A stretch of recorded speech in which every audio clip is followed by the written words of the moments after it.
നമസ്കാരം, news prime മലയാളത്തിലേക്ക് സ്വാഗതം. ബംഗാളിൽ നിന്നുള്ള തൃണമൂലിലെ വിമത എംപിമാർ BJP-യിലേക്ക് ചേക്കേറാൻ ആഗ്രഹിക്കുന്ന എംപിമാർക്ക് തിരിച്ചടിയാകാനുള്ള സാധ്യതകൾ എത്തുകയാണ്. അതായത് എംപിമാർക്ക് ആ സ്ഥാനം നഷ്ടമാകും.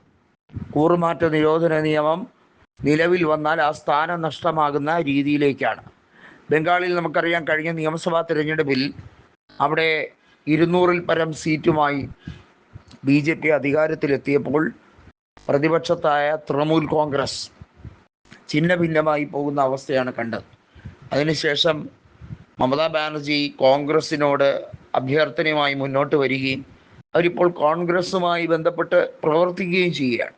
കോൺഗ്രസുമായി ഔദ്യോഗികമായി അവർ സ്വന്തം പാർട്ടിയെ ലയിപ്പിക്കുകയൊന്നും ചെയ്തിട്ടില്ലെങ്കിൽ പോലും അത്തരത്തിലൊരു നീക്കം നാടകീയമായി തന്നെ സംഭവിക്കാനുള്ള എല്ലാ സാധ്യതയുമുണ്ട്.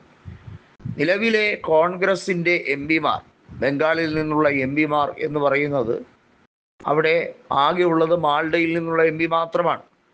വർഷങ്ങളായി ബഹ്റാംപൂറിൽ നിന്നും ജയിച്ചു വന്നിരുന്ന അധിർ രഞ്ജൻ ചൗധരിയെ പോലും കള്ളക്കളിയിലൂടെ പരാജയപ്പെടുത്തിയാണ് യൂസഫ് പത്താൻ വിജയിച്ച് കയറിയത്.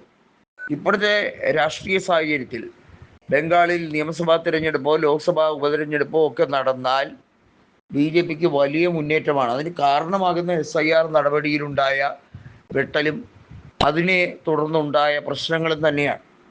അവിടുത്തെ ഏകദേശം 80 ലക്ഷത്തോളം വോട്ടർമാരെ വോട്ടർ പട്ടികയിൽ നിന്ന് നീക്കി തന്നെയാണ് BJP കളം പിടിച്ചത് എന്നുള്ളത് എല്ലാവർക്കും അറിയുന്ന കാര്യമാണ്.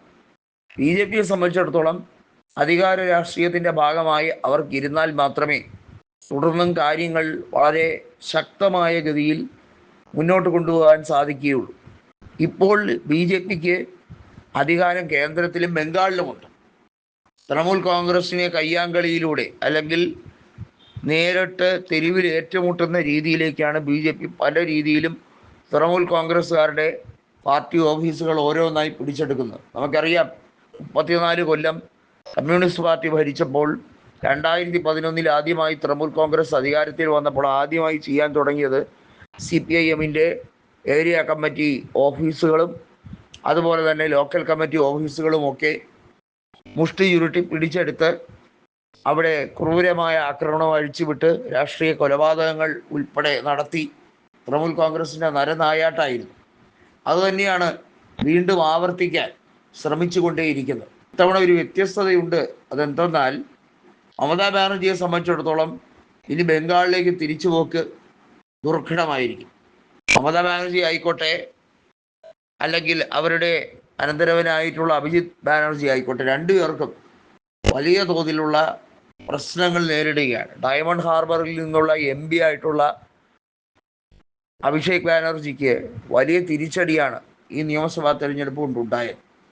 രാഷ്ട്രീയപരമായി അദ്ദേഹത്തിന് വനവാസം തന്നെയാണ് എന്നുള്ളതിൽ യാതൊരു സംശയവുമില്ല.